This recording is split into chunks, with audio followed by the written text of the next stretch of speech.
Assalamu alaykum qarindoshlar. Bu videomiz orqali biz sizlarga 4-darsimizning nazariya bilimlariga doir taqlidiy imtihon savollari bilan tanishib o'tamiz. Ya'ni bundan keyin 4-darsdan boshlab har bir darsdan keyin shu nazariyaga doir imtihonda chiqadigan taqlidiy imtihon savollari bilan tanishib o'tamiz. Bu videoni ko'rishdan burun agar 4-darsning nazariya qismini ko'rmagan bo'lsanglar, oldi bilan shuni ko'rib o'tib, ondan bu videoni ko'rishni tavsiya qilaman. U holda 4-dars o'rgangan nazariyani mush savollarga darhol tatbiqlab o'zinglar ishlab baqalaysizlar. Qanamsa savollarga kelaylik, ya'ni 4-dars nazariyalari imtihonda qanday savollar chiqishi mumkin? Birinchi savol, yani yarayt metin anhang vaqin, yani siz hozir biz işte bir kozub neydep ketip barsiz deydi. Heeft dit effect op de zichtbaarheid van de lichten van je auto. Yani muşu siz heydep çetip mangan kozub sizning mashinangizningki chirig'ininki ko'rinishiga ta'sir yetkazamdi deydi. Buning javobi ha. Yani bunda bir o'ylab baqsanglar, endi mashinaning keyiniga bir kozubni chetib mangandan keyin biz mashinaning chiroqlarini yaxshi ko'rolmaymiz-da. Yani mashinaning o'zining chirig'iga ta'sir yetkazuvchi. Shunga chetib mangan kozubningmi cho'qim chirig'i bo'lish kerak-ku. Yani shu kozubning chirig'i bilan mashinaning chirig'i bir-biriga chambarchas bog'langan bo'ldi.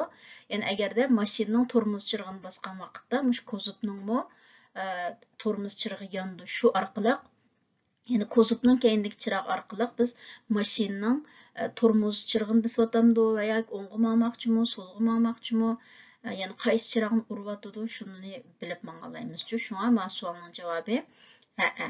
Yani biz kozub chetib mangan vaqtimizda mush kozub bizning mashinamizning chirig'iga ta'sir ko'rsatadi. Chirig'ining yaxshi ko'rinmasligiga ta'siri. İkinci sual. Hoeveel mag ondeelbare lading uitsteken vanaf de achterste as van de auto? Yani ondeelbare lading, yani parçalıqlı bo'lmaydigan yuktak uitsteken chiqib tusi bo'ladi vanaf de achterste as van de auto. Yani mashinaningki eng keyni chaqidan qanchalik uzunlikda chiqib tusi bo'ladi deydi. Achterste as degani shu mashinaning yoki kozubninki eng keyinlik mush chaqini ko'rsatmoqchi. Buning javobini o'rgangan tuqqu. Ya'ni 10 yo'lbari lading, yani parçalıqlı bo'lmaydigan yuktak mush mashinaning keynidan hisoblaganda 1 metr, lekin mashinaning chaqidan boshlab hisoblaganda eng jiq bo'lganda 5 metr chiqib qolsa bo'ladi. Chunki buning javobi 5 metr. Keyingi savol. Moet in fietsendrager in kentekenplat hebben. Yani fietsendrager, yani velosipedni mashinaning keyiniga chetib mangan vaqtda, yani velosipedni mashinaning keyiniga chatadigan narsaninki ham o'z oldiga ayrim plakat numeri bo'lishi kerakmi deydi. Buning javobi ya.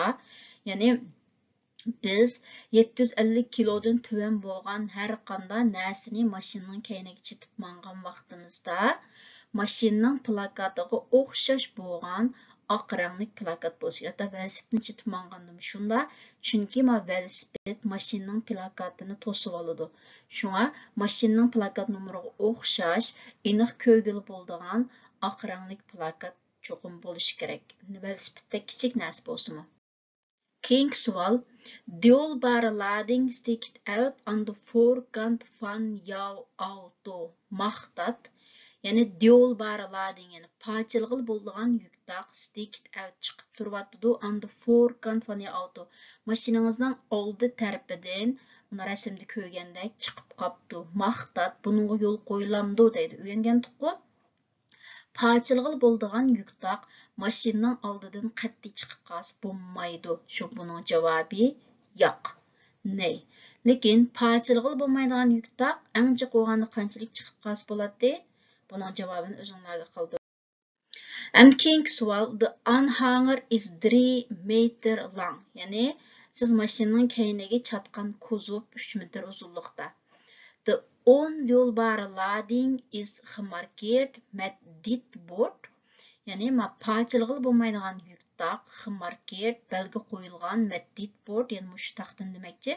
Bu taxtı bilen belge qo'yilgan and sticked in 20 meter.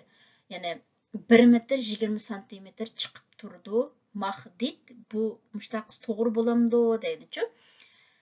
Yani resim qilsanglar 10 yil bariladinken 1 metr 20 santimetr chiqib qopdi. Buni markering sport bilan chiroyli taxt belgini qo'yapti. Albatta bo'ldi. Hammasi to'g'ri usulda qilibdi. Shu buning javobi ya. Keyingi savol. Welke aanhangers mag je trekken met dit rijbewijs B? Yani siz B tipliq pravo bilan qandaq kozuplarni so'rab mang'alaysiz deydi. Buni o'rgangan tuqqu B tipliq pravo bilan faqat ba'zi kozuplarni so'rab mang'alaymiz. Har qanday emas. Yani A cevap sommige aanhangers, ba'zi kozuplar. B cevap all aanhangers, barliq kozuplar. Şun bunun cevabı sommige. Faqat ba'zilerini so'rab mang'alaymiz, hammasini emas. Keyingi savol. Mag je deze lading op deze manier vervoeren? Yani siz hozir bu yuktaqni mushu usulda yo'tkab mangsangiz bo'lamdi deydi. Rasmga qarasanglar, bir kozupning ichida bir qum deymizmi, shig'il deymizmi, shunday bir yuktaq bor ekan-ku. Men nazariya qismida so'zildim-ku. Agar ashta qumdak, shig'ildak va yoki kichik eshiklardek bir nimalar bo'lsa, ularninki kozupdan, ya'ni mashinani turmuzlagan vaqtida va yoki bir hodis bo'lib qilib jiddiy turmuzlab nima qilgan vaqtlarda va yoki qattiq shamol chiqib qolsa, shamol uchirib ketmaslik uchun shundoq qum, shig'il va kichik eshik degandek yuktaqlarni cho'qim bir sim to'rida va yoki tag'ada obdan o'rash kerak-ku. Shu bu shaklda hozir rasmda bu qumdek, shig'ildek bir nima qildi. Bu şekilde bunda götkep minish xata. Şun bunun cevabı ne? Keyingisi. The lading sticked 40 cm out on beide zijkanten. Mag je zo rijden? Yani hazır ma yuktaq beide zijkanten her iki yan taraftan 40 cm chiqib qoldi. Yani ma tarafdan 40 cm, ma tarafdan 40 cm. Muşta aytsangiz bo'lamdi deydi. Bunun cevabını hammalar bilib bo'ldinglar. Yani degan tuqqu eng jiq bo'lganda 20 cm chiqib qolsa bo'ldi deb. Shu buning javobi. Keyingi savol. Je wilt gaan rijden zonder in kentekenplaat op je aanhanger. Maqsad, yani siz hozir zonder in kentekenplaat, plakatsiz bir kozupni chitib mangmoqchi bo'lamdi deydi. Buning javobi ne? Yani plakatsiz chitib mangsak bo'lmaydi. İki xil plakat var. Birisi aq plakat, yani birisi sırıq plakat. Qanday ahvol ostida aq plakat chatatdiq, qanday ahvol ostida sırıq plakat chatatdiq. Buni o'zinglar qo'yib qo'ydim. Yani plakatsiz chitib mangsak bo'lmaydi. Cho'qim ya aq ya sırıq shartiga asosan ikkisidan birini plakatni qo'yib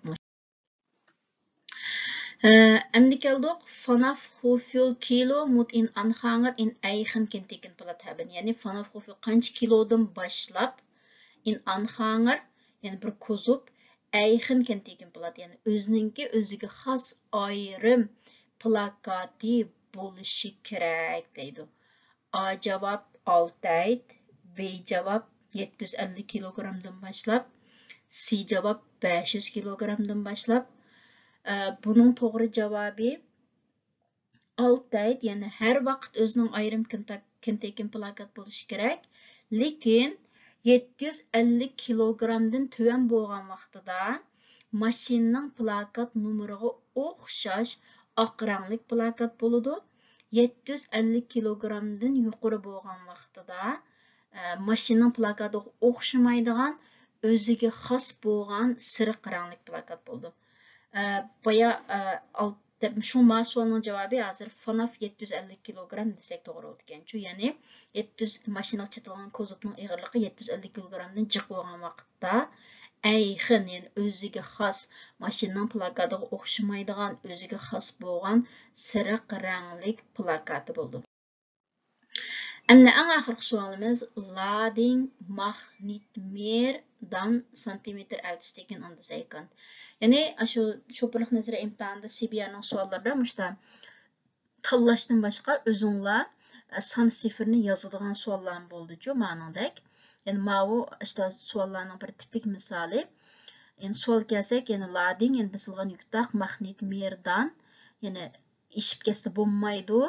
Qancha santimetr anda zaykant yani yan tarafından qancha santimetrden işip kesse bulmaydı deydi. 20, 40, 10 bunun cevabı ne mağlı bilip buldunlar? Yani 20 santimetr. Yani en cık boğanda 20 santimetrden işip kesse bulmaydı. 10 santimetrden işip ketken vaqtida nemish qildik? Markeringiz board. Yani belge qo'yish taxtasi bilan belge qildik. Yani yan tarafdan en cık boğanda 20 santimetr işip ketelaydi. 10 santimetrden işip ketken vaqtida taxta bilan belge qo'yamiz. Yana bugungi taqlidiy imtihon suallarimiz müşahid axırlaşdı. Yani mush yüktaklarını besish qismiga dair mushundaq şekilde imtihon sualları çıqıdıcı. Belki mis qıldığınlar əmniyyətdə pek təs emasçı, unchalik təs dərəcə suallar çıxmaydı. Şu an ötülgen nəzriyyələrini obdan anlap öyrensənlər əmniyyətdə suallarım unchalik dərəcə təs emas. Ma'qullansa keyin qitimliq dərsimizni ko'rishaylik. Aman bo'lg'aysizlar.